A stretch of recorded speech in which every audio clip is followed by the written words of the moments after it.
Assalamualaikum warahmatullahi wabarakatuh.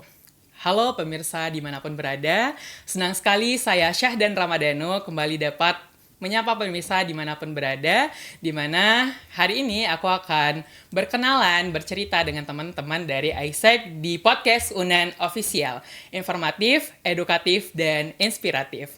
Nah, tanpa berlama-lama lagi nih teman-teman, langsung saja kita sapa-sapa teman kita dari AIESEC. Halo teman-teman semuanya.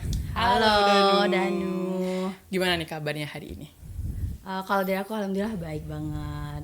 Aku juga alhamdulillah baik. Pagi-pagi ini udah diundang sama teman-teman Unan Official ya buat podcast kita pagi ini. Jadi aku sangat semangat sih untuk memulai pagi dan podcast kita pada hari ini. Iya, benar banget. Aku juga semangat banget untuk hari ini, untuk produktif, untuk bisa ketemu sama teman-teman di sini gitu. Oke, nah sebelum kita masuk lebih jauh, boleh nih kenalan dulu. Mana tahu ada nih pemirsa yang belum tahu sama kita semuanya. Boleh nih dari teman kita yang cewek dulu. Oke, halo teman-teman semua. Kenalin, nama aku Risma Mutia. Aku biasa dipanggil Risma, atau kalau di AIESEC itu aku dipanggil Mima gitu. Terus aku dari Farmasi Angkatan 21. Terus karena role aku sekarang itu sebagai Local Community Vice President of AIESEC Future Leaders, atau bisa dibilang aku ketua divisi dari AFL gitu. Oh, AFL ya? Iya, benar. Oke.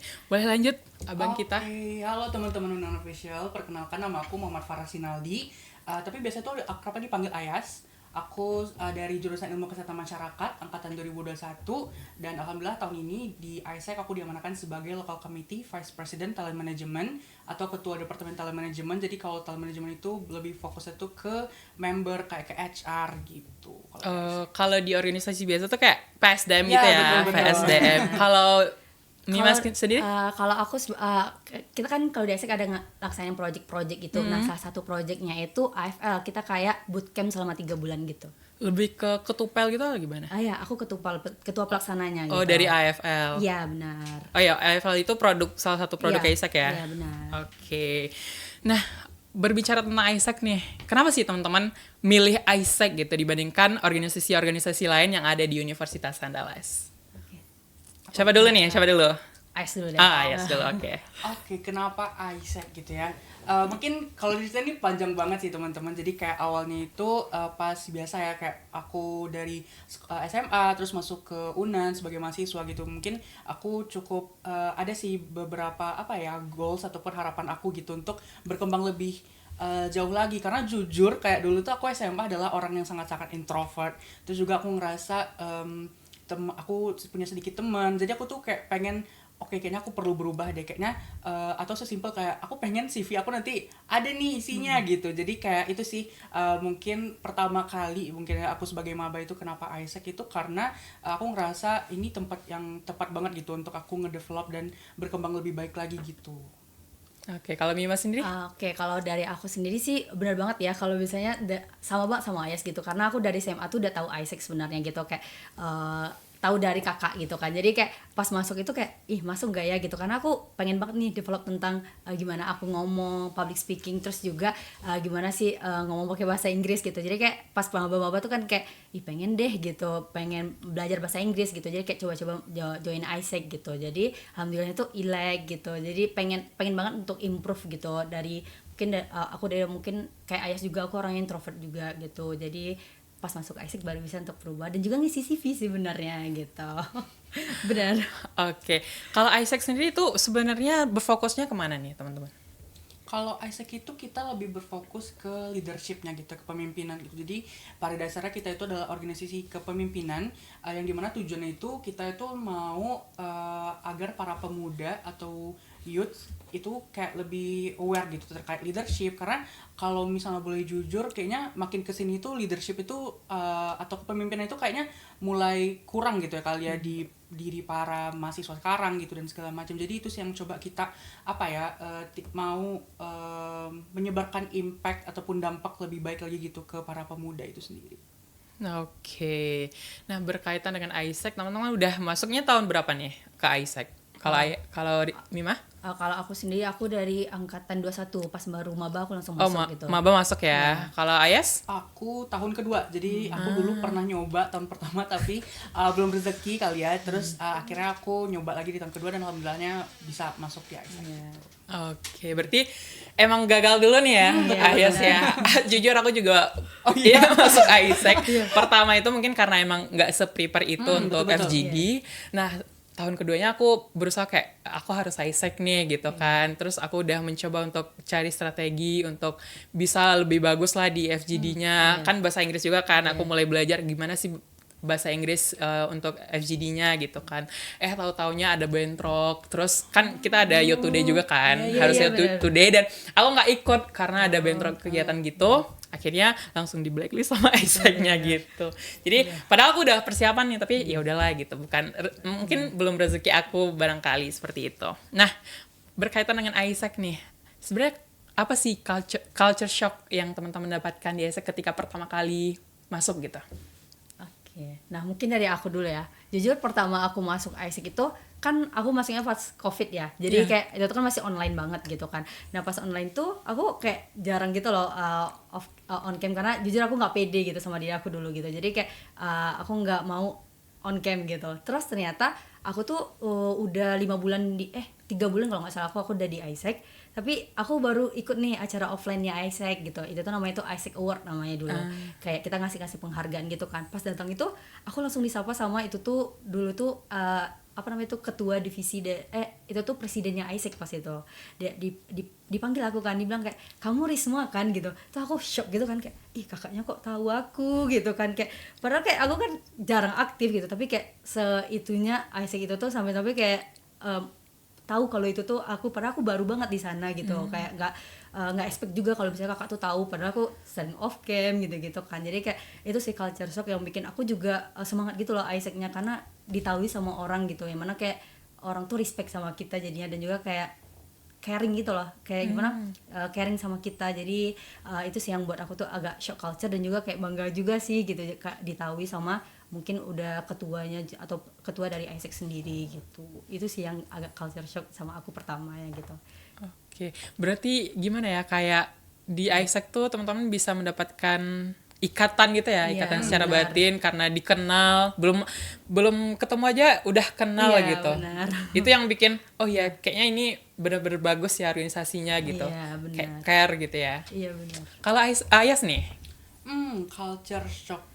Mungkin kurang lebih sama sih sama Risma, tapi lebih culture shocknya itu karena kayak lingkungannya sih menurut aku dari lingkungan dari teman-teman ISEC-nya, terus lingkungan dari ISEC-nya gitu. Jadi kayak waktu aku pertama masuk itu kayak oh ada ya organisasi yang se-energik ini gitu iya kayak bener-bener. orang-orangnya bener-bener energik terus kayak bisa dibilang kayak suportif gitu kayak kita tuh selalu yang kayak di apa ya yang kayak diajak kayak misalnya kayak mungkin kalau misalnya aku kayak enggak kak aku malu tapi selalu yang kayak oh nggak apa-apa coba dulu aja dan segala macam itu sih yang membuat aku tuh kayak sampai sekarang tuh masih apa ya punya balik lagi kayak keterikatan itu sendiri kayak oh ternyata aku mulai menemukan kenyamanan di sini gitu jadi itu sih yang kayaknya membuat aku sampai sekarang itu masih ada di ISEC gitu. oke tapi memang kenyamanan itu jadi poin penting guys sih kalau kita masuk betul. ke organisasi ya. Kalau misalnya kita nggak nyaman ya gimana caranya untuk bertahan Iya, gitu. benar. Dan ISEC itu benar-benar bikin teman-teman senyaman itu ya. Iya benar. Oke.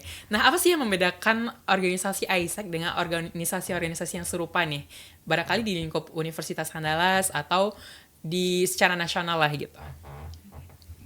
Kalau yang membedakan kita sama organisasi lain gitu ya mungkin bisa dibilang itu yang buat kita beda itu adalah program-program yang kita adain. Contoh itu kayak exchange program gitu. Jadi kayak kita juga ada kegiatan memberangkatkan gitu ya istilahnya mahasiswa-mahasiswa atau para youth yang ada di Indonesia atau mungkin ke Kota Padang gitu untuk mungkin kayak volunteer, terus juga mungkin internship gitu. Jadi kayak itu sih kayaknya yang membuat kita cukup beda karena masih banyak tapi kayak jarang gitu nggak sih kayak organisasi yang memberangkatkan para pemuda ataupun para mahasiswa itu untuk ngelakuin exchange keluar gitu. Kayaknya itu sih yang membuat kita berbeda gitu. Tapi kalau dari Risma gimana? Iya benar banget. Tadi kan kalau AIS bilang kalau kita mau berangkatin teman-teman dari Indonesia mau ke luar negeri gitu, kita juga bisa di AIESEC itu juga kita ngedatangin gitu teman-teman undang gitu ya? Undang dari teman-teman dari luar negeri datang ke Indonesia untuk ngadain volunteering gitu. Kayak biasanya SDGs biasanya gitu. Kita bercakup tuh ke SDGs gitu. Jadi kayak mereka tuh volunteering nih di sini mungkin sebulan atau gimana gitu. Jadi itu sih yang membedakan AIESEC mungkin dengan organisasi lain, ini menurut perspektif kami gitu. Terus juga kalau dari aku mungkin culture-nya juga yang energik tadi sih sebenarnya gitu, karena kalau di AIESEC itu biasanya kita ada namanya tuh beberapa panduan gitu kan, kayak namanya tuh AIESEC values gitu. Jadi kayak ada ya? Ya itu jadi kayak kita tuh harus kayak ada beberapa AIESEC values yang harus kita gapai gitu untuk mendapatkan AIESEC values itu sih kalau dari AIESEC gitu. Kalau untuk nge-ensure sih membernya dan juga memberangkatkan dan juga mendatangkan orang-orang dari luar negeri gitu, atau memberangkatkan dari orang Indonesia. Oh ya, berarti ini ya relasi ya. Iya benar. Relasi networking ya. Benar. Keren sih. Itu pasti nggak mudah juga kan untuk mendatangkan orang dari luar negeri ke Indonesia. Pasti harus ada relasinya juga dulu dan lain segala macamnya gitu. Oke, nah ilmu apa sih yang teman-teman dapat nih di AIESEC? Aku mau tahu dong, kan aku nggak jadi nih masuk AIESEC. boleh. Apa ya? Siapa dulu? Kalau dari aku ya, karena tadi aku dulu goalsnya itu karena aku adalah dari anak sekolahan yang nggak tahu apa-apa. Terus kayak masuk sini tuh aku bener-bener banyak diajarin mungkin dari public speaking, terus percaya diri, terus leadership, kayak gimana kita caranya itu bisa berani untuk ambil kesempatan, misalnya tuh kayak mungkin kalau misalnya di luar AIESEC gitu mungkin ambil ketua kepanitiaan gitu, terus ambil megang kepala pukdok gitu contohnya gitu. Jadi kayak itu sih yang selalu yang di provide, dan kayak aku ngerasa dapat timbal baliknya di aku gitu. Terus apa lagi ya, networking, karena juga kebetulan kayak di atas AIESEC Indonesia tuh ada AIESEC Indonesia gitu. Jadi kayak kita tuh AIESEC itu sendiri di Indonesia udah tersebar di 27 titik kalau nggak salah. Jadi kayak itu yang membuat kita bisa punya networking yang lebih luas gitu. Terus kayak kita juga ada kayak grup komisi gitu. Jadi mungkin kayak aku talent management Indonesia gitu. Jadi aku bisa kenal sama talent management AIESEC di USU contohnya, atau mungkin AIESEC di Bandung dan lain sebagainya. Jadi itu sih yang aku ngerasa banyak banget ke develop dan terbantu sama AIESEC itu sendiri. Oke. Kalau Mima sendiri nih? Kalau aku sendiri jujur banyak banget juga sama kayak Ayas gitu, karena di sini ternyata aku belajar tentang leadership itu nggak sesimpel kita tuh bakalan ngemimpin orang aja gitu loh. Tapi kita harus bisa paham gimana personal dia, gimana profesional dia gitu loh. Jadi kayak kita tuh harus paham banget gitu, karena untuk dekat sama mereka tuh kita butuh untuk dekat dulu nih personal, kita harus paham juga dia tuh tipe orang yang kayak gimana gitu, baru kita tuh bisa memimpin mereka gitu. Dan juga di sini tuh aku belajar juga untuk memimpin diri sendiri gitu. Nah mungkin tadi Ayas juga nyebutin kalau bisa kayak networking gitu tuh udah di sana itu tuh aku melihat aku improve-nya secara personal gitu. Terus juga di sini aku juga diajarin untuk ngasih impact ke orang lain gitu. Jadi kayak ngasih impact sesimpel apapun yang kita lakuin itu tuh bakal berimpact sama orang lain. Betul. Gitu loh. Jadi itu sih yang aku pelajari di AIESEC gitu. Untuk leadership itu nggak sesimpel yang kita bilang kita nggak memimpin gitu, enggak gitu. Tapi kayak banyak hal yang harus kita improve gitu untuk ngertiin teman-teman yang mungkin nanti kita pimpin gitu sih yang aku pelajari. Menarik banget menurut aku. Karena nggak semua orang bisa mikir harus ngertiin orang lain, ya kan? Nah, aku pribadi juga banyak belajar sebenarnya, belajar dari AIESEC, belajar dari kakak aku dan segala macamnya untuk memang gimana sih cara memimpin seseorang kelompok gitu, satu kelompok. Aku sedikit cerita ya. Aku sebelumnya pernah jadi kepala dinas Sosmas, nah di BEM FEB Unan, dan di sana tuh aku juga belajar gimana cara mengetahui personal mereka, love language-nya juga harus kita ketahui nggak sih, benar nggak sih? Iya benar banget. Sampai MBTI aja juga ya. Karena nggak semua orang tuh bisa disamaratakan perlakuannya. Ya barangkali kita bisa caranya generalisir dulu nih, tapi ada spesifikasinya setelah itu, benar nggak sih? Nah misalnya kayak si A diperlakukan kayak gini, si B ternyata beda gitu. Dan ternyata emang harus harus kita tahu dulu nih, gali dulu potensi mereka seperti apa gitu ya. Oke, dan ini luar biasa sih menurut aku. Aduh, keren sekali sih menurut aku. Nah, pengalaman menarik apa nih yang teman-teman dapatkan selama di ISEC? Barangkali mungkin boleh diceritakan kepada pemirsa yang ada dimanapun nih. Nah, terkait dengan pengalaman teman-teman. Boleh satu atau dua deh. Oke, mungkin Coba dulu nih, Mima deh, ya, Mima. Oke, mungkin kalau dari aku sendiri, nah mungkin menurut aku yang paling berkesan sama aku tuh selama di IC itu tuh aku yang menjadi seorang leader itu sih. Dulu aku tuh orang yang takut banget untuk memimpin orang gitu, karena kayak aku mikir aku aja nggak bisa memimpin diri aku sendiri, gimana aku mau memimpin orang lain nih gitu. Tapi di IC tuh aku kayak diimprove terus gitu loh, kayak ayo coba gitu kan. Terus kayak coba yaudah aku coba take role lagi, ambil posisi lagi gitu kan di IC gitu. Jadi kayak pas pertama aku dapat tim leader gitu, jadi seorang pemimpin itu baru ngerasain gitu, oh ternyata kayak gini ya gitu. Jadi kayak harus bisa memahamin gimana sifat staff kita gitu, terus juga apa yang mau mereka improve, karena kan beda-beda kan ya. Ada misalnya kayak aku mau improve misalnya time management, kalau AS misalnya kayak mau improve networkingnya gitu.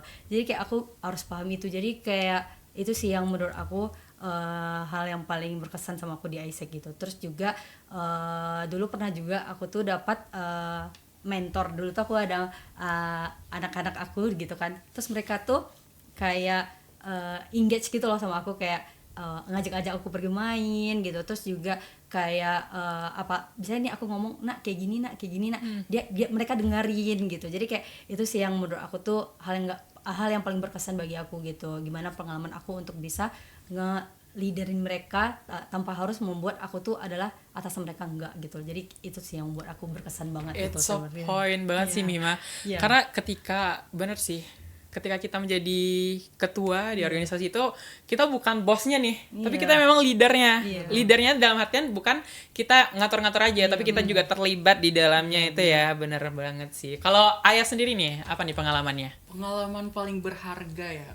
Aku ada satu momen dimana kayak ada satu sesi dimana aku tuh kayak ngasih materi kayak apa ya, kayak ngasih satu materi tentang sesimpel apa ya kemarin itu tentang time management gitu ya. Kayak gimana sih cara kita ngatur time management yang baik dan yang efisien dan sebagainya gitu. Dan ternyata aku mendapatkan output yang sangat positif gitu, dan mereka tuh yang kayak secara langsung ngomong kayak, oh makasih ya bang, kayak kemarin ternyata materi itu ngena banget di aku dan aku implementasin langsung, kayak jelek di situ kayak wah ternyata se-impactful itu ya ternyata materi yang bisa aku sampaikan gitu. Terus mungkin pengalaman lain juga adalah mungkin karena dulu aku belum punya networking yang cukup gede, jadi sekarang pas aku dikasih dan di-provide dengan banyak kesempatan, misalnya kayak ikut conference, kayak jadi kita tuh ada beberapa kegiatan conference ke ISEC Indonesia gitu. Kayak kemarin aku terakhir ikut kayak conference ISEC Indonesia itu tahun 2022 di Yogyakarta. Dan pas di-provide dengan networking yang sebesar itu tuh aku kayak ngerasa, oh aku nih merasa aku seneng gitu, karena aku bisa ngelebarin lagi kayak bisa berkenalan dan networking lagi sama orang-orang yang lebih nggak di Unan aja gitu, tapi bisa sama teman-teman di ISEC Indonesia gitu. Jadi itu sih yang pengalaman yang menurut aku, dua pengalaman yang menurut aku tuh sangat berharga dan ngebantu aku untuk kedepannya juga gitu. Iya, menurut aku sih relasi itu perlu banget ditingkatkan dari sekarang ya. Iya, Karena kita nggak tahu nih kedepannya gimana. Terus juga kita misalnya kita nggak ada privilege apa-apa. Betul. Nah, relasi itu paling penting. Orang bilang kayak apa namanya, kayak masuk dari jalur orang dalam ya, itu nggak apa-apa guys, karena itu privilege yang udah dibangun sebelum-sebelum. Setuju nggak? Iya, benar. Setuju kan? Karena aku mikir juga kayak gitu, dari sekarang tuh harus banget relasi gitu, karena itu bakalan penting, bakalan berharga gitu teman-teman. Nah, selanjutnya nih, apa sih satu hal baik dari ISEC yang barangkali semua orang harus tahu gitu? Mungkin sekarang belum tahu nih. Nah, boleh teman-teman sampaikan satu hal baik aja yang mungkin harus diketahui oleh banyak orang. Kalau dari aku, hal baik yang harus orang tahu adalah alumni ISEC-nya gitu. Jadi gimana cara mereka setelah selesai mungkin masa kepengurusannya, tapi mereka tuh masih connect sama adik-adik di bawahnya gitu. Mereka masih sangat yang mengayomi banget, kayak misalnya tuh kayak kita tuh juga mungkin kalau misalnya butuh bantuan, terus kayak oh ya boleh call aja, atau mungkin kita ketemuan di mana gitu, mungkin nanti bisa aku sharing juga ilmu yang aku dapatin dulu pas aku jadi team leader ini gitu. Jadi di situ sih yang alumni kita yang sangat mengayomi banget. Terus juga alumni kita juga ternyata keren-keren banget ya Mal. Jadi Iya, kayak benar. misalnya setelah ISEC itu ternyata mungkin setelah mereka selesai kepengurusannya di ISEC tuh malah membuka pintu-pintu lainnya gitu. Jadi mungkin kayak ada yang menjadi ketua A, ketua B di luar sana gitu. Jadi itu sih yang aku sangat kayak kagum gitu sama alumni-alumni di ISEC. Jadi itu sih kalau menurut aku. Kalau dari aku juga benar, salah satunya itu karena alumni kita sangat bantu kita juga untuk di ISEC gitu. Dia nggak ngelupain junior-juniornya ini gitu. Terus kalau misalnya lainnya mungkin aku ke impact sih. Kalau misalnya dari ISEC itu kan kita yang aku tadi kami bilang kalau ada programnya namanya itu yang mendatangkan bule sama memberangkatkan bule gitu. Nah, secara tidak langsung kita tuh kan terlibat gitu ke isu-isu yang lagi hangat gitu. Karena kan kalau misalnya kita mendatangkan teman-teman dari luar negeri itu kan kita biasanya belajar tentang SDGs gitu. Jadi kayak permasalahan apa sih yang ada di Padang ini gitu. Jadi kayak kita dibantu juga sama mereka sebagai volunteering gitu untuk ngajarin apa yang harus kita menyelesaikan sebuah permasalahan ini gitu. Jadi kayak hal yang baik yang mungkin salah satu dari ESIC itu adalah kita ngelihat nih apa sih permasalahan yang ada di masyarakat sekarang gitu. Jadi kayak apa yang masalah ini kita coba untuk bantu gitu. Mungkin nggak gede tapi dengan impact dengan yang hal yang kecil-kecil dulu nanti bisa berimpact yang gede gitu. Jadi itu sih yang hal baik dari ISEC gitu. Keren banget sih. Aku highlight teman-teman juga di SDGs ya, Iya. fokusnya karena memang untuk SDGs itu isu global juga ya, Iya, barangkali. Seru sih, seru. Nah, aku ada 3 nih pertanyaan yang barangkali kita main yes or no. Ini merupakan 3 pertanyaan teratas dari Iya. pemirsa kita di rumah. Nah, Menarik. Ya. siap untuk menjawabnya? Siap. Siap. Oke, 1 dulu ya. Yes or no? Oke, yes or no? Syarat masuk ISEC harus bisa bahasa Inggris. Oke, aku menjawabkan. Ini pertanyaan yang banyak banget ditanya. Se-Indonesia pada jawab ya. Se-Indonesia itu. Kayak tanya, Mas Kaisi harus pandai bahasa Inggris. Jawabannya enggak ya. Jadi kalau misalnya di ISEC itu tuh kita nggunain tools itu tuh semuanya pakai bahasa Inggris gitu. Karena yang dibilang Ayas tadi kita tuh ada di Indonesia ini aja kita punya 27 LC namanya tuh di IOM Local chapter ya? Sama si ISEC Indonesia. Nah, di luar negeri juga ada gitu. Jadi kayak gimana kita connect sama teman-teman di sana untuk ngomong sama mereka ya kita gunain bahasa Inggris gitu. Jadi kayak cuman itu aja sih kalau di ISEC itu dituntut bisa bahasa Inggris enggak gitu, enggak pintar-pintar banget, enggak apa-apa gitu. Tapi di sini tuh kita improve bahasa Inggris kita gitu. Makanya kita enggak bisa itu, makanya kita mencoba di sini untuk bisa pakai bahasa Inggris itu gitu. Jadi kayak belajar juga sih di sini gitu. Untuk di ISEC ini untuk bisa belajar bahasa Inggris gitu. Oke, dari Nah. Ayas gimana? Sama, dari aku no karena memang mungkin ada beberapa beberapa session mungkin ada yang kegiatan yang mewajibkan kita bahasa Inggris, tapi itu menurut aku itu memang ada reasonnya. Kayak mungkin tadi kata Risma tadi kayak ada mungkin kegiatan-kegiatan itu kita mungkin karena kita bersifatnya itu global, jadi mungkin ada bisa mengharuskan bahasa Inggris karena kita nggak semua orang mengerti bahasa Indonesia gitu, karena bahasa Inggris adalah bahasa internasional juga kan. Terus mungkin juga adalah nggak harus bisa bahasa Inggris karena balik lagi kayak kata Risma, kayak kita belajar di sini yang menurut aku tuh dari awal yang nggak biasa jadi terbiasa gitu. Dan environmentnya itu sih walaupun mungkin dari sisi aku sendiri ngerasa kayak oke, ternyata ada nih lingkungan yang bisa membiasakan aku untuk berbahasa Inggris gitu. Jadi aku bisa melatih bahasa Inggris aku juga, melatih gimana aku bisa ngobrol basic conversation gitu sama dengan berbahasa Inggris gitu. Jadi itu sih yang bisa nge-shaping aku juga dan mungkin teman-teman ISEC juga gitu. Jadinya yang awalnya nggak biasa tuh jadi terbiasa seperti itu. Oke, aku highlight bahwasannya kita nggak wajib bahasa Inggris, tapi kedepannya perlu bahasa Inggris. Jadi challenge juga nggak sih untuk orang-orang baru masuk ISEC? Oke, pertanyaan kedua. Yes or no? ISEC hanya merekrut orang-orang pintar dan juga hebat public speaking. No banget sih. No, Karena balik lagi kayak aku tadi adalah waktu itu adalah siswa SMA kelas 12 yang nggak ikut organisasi apa-apa selama sekolah, nggak ikut ekskul apa segala macam gitu. Tapi mungkin yang dilihat dari mungkin waktu aku dulu join itu adalah mungkin minat dan dedikasi aku mungkin kali ya, karena aku bener-bener nunjukin kayak oke, aku bener-bener pengen cari apa yang bisa aku cari, hal positif apa yang bisa aku dapatin di sini gitu. Mungkin itu yang menjadi kayak oke, dia kayaknya bisa nih kita shaping lagi menjadi yang future leaders itu sendiri gitu. Jadi kayak pemimpin yang leadership yang benar-benar bisa impacting orang-orang di sekitarnya gitu. Oke. Oke, kalau dari aku benar banget juga sih yang dibilang Ayas, karena aku tuh orang yang dulu tuh mungkin pede-pede gitu, tapi kayak aku nggak bisa ngomong di depan orang banyak gitu loh. Jadi pas aku pertama jadi seorang member itu aku dibilang, kamu coba MC ya, kamu coba ini ya, kamu coba ini ya. Aku bilang kayak aku nggak bisa gitu, tapi kayak coba, makanya dicoba itu, makanya nggak bisa, karena nggak bisa tuh makanya dicoba gitu loh. Jadi kayak itu sih yang buat aku tuh nggak harus kok kita tuh apa sih harus pintar public speaking, enggak gitu, karena yang paling penting di ASIC itu adalah orang yang mau belajar gitu sih. Itu ya paling penting ya, orang yang mau belajar gitu. Iya. Seenggak bisa apapun kita, tapi ketika masuk ISEC itu udah di-improve semuanya ya. Oke, terakhir. Yes or no? Masuk ISEC sama dengan memperluas relasi nasional dan internasional.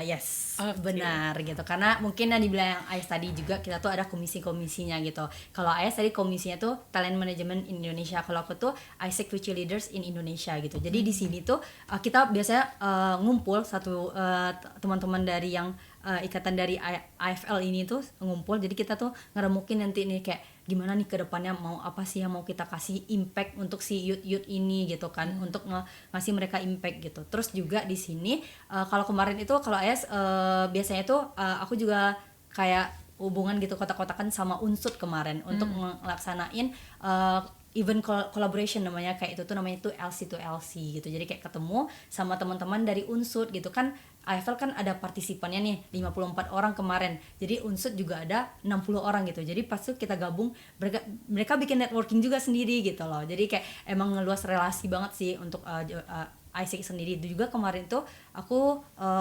kerjasama juga sama ISEC in Thailand, Poland, terus juga ada 3 Korea, terus ada beberapa lagi gitu untuk kerjasama mereka untuk bikin namanya itu networking space gitu. Jadi mereka tuh temennya juga nggak di Indonesia doang nih, tapi 2 negeri juga gitu loh. Jadi kayak nanti mereka follow-followan IG gitu, jadi kayak chat-chatan gitu loh. Jadi kayak itu sih berarti emang banget untuk ngeluas relasi sih sebenarnya, tingkat fakultas,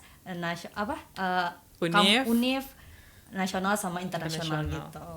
Oke, kalau Dea sendiri? Sama Ji, jadi bener banget tadi yang kata Ima, mungkin kalau misalnya di lain ada komisi, tapi kita tuh mungkin kayak ada LC to LC, mungkin local chapter ke local chapter, atau mungkin kayak umumnya itu kayak roadshow, atau mungkin bener. visit ke UKM univ lain gitu-gitu. Jadi kayak itu yang bener-bener ISEC sangat provide juga buat kita, jadi kita bisa punya networking yang lebih luas lagi. Atau lewat conference yang aku bilang tadi, mungkin waktu ada conference Indonesia itu mungkin boleh banget dari teman-teman yang member tuh biasanya ikut conference-nya, bisa enjoy, berpartisipasi aktif dalam kegiatannya, atau kayak ada lewat beberapa program juga yang kita provide juga ya, kayak ada global volunteer namanya, itu kayak balik lagi kita memberangkatkan mahasiswa ataupun youth dari Indonesia itu ke luar negeri gitu. Jadi itu salah satu yang international networking gitu yang bakal dia dapetin kalau misalnya dia ikut atau berpartisipasi dalam kegiatan global volunteer gitu.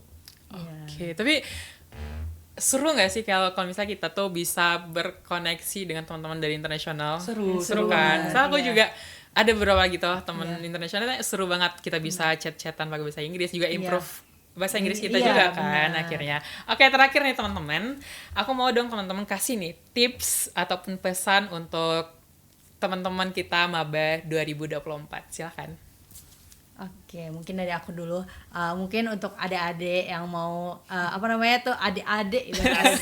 Udah jadi kakak-kakak gitu kan. Jadi kayak buat adik-adik maba gitu kan yang mungkin mau join ISEC gitu kan. Nah, mungkin dari aku sih sarannya itu jadilah diri teman-teman sendiri gitu. Jadi jangan kayak pokoknya jadi diri sendiri aja gitu. Pokoknya gali semua potensi yang ada gitu, terus persiapan untuk melewati proses-proses gitu selama di nanti join ISEC gitu. Terus juga kalau untuk pesan di luar ISEC-nya sebenarnya kayak semangat untuk kuliahnya gitu. Terus juga kayak gimana ya, pokoknya lihat sebuah organisasi itu sesuai sama persona teman-teman gitu. Apa yang teman-teman mau improve gitu ke depannya itu harus dilihat banget gitu untuk menjadi diri yang lebih baik lagi gitu. Ya nggak, Yas? Boleh? Kalau aku sama sih ke Ima, jadi mungkin kalau teman-teman gitu ya mungkin dari sekolah terus sekarang udah jadi mahasiswa gitu pasti bakal terombang-ambing banget kayak yang dilema atau mungkin FOMO gitu. Iya. Tapi menurut aku itu bener-bener oke aja kalau misalnya teman-teman FOMO, tapi bener-bener yang teman-teman tuh selektif dan filter dulu mana sih yang kira-kira tuh sesuai nih sama passionnya teman-teman, minatnya teman-teman, terus bener-bener ngerasa worth it gak ya kalau misalnya aku ikut kegiatan A, kegiatan B, kegiatan C gitu. Terus bener banget tadi kata Ima kayak just be yourself teman-teman, kayak ikutin aja alurnya, jadi diri sendiri, percaya diri itu paling penting, sama banyak-banyakin persiapan sih kalau misalnya menurut aku. Kalau misalnya teman-teman tertarik nih, mungkin kayak bener-bener searching dulu atau kayak pada umumnya gitu kalau misalnya mau ikut atau kayak mau lamar kerja istilahnya gitu, kayak teman-teman searching dulu atau mungkin kayak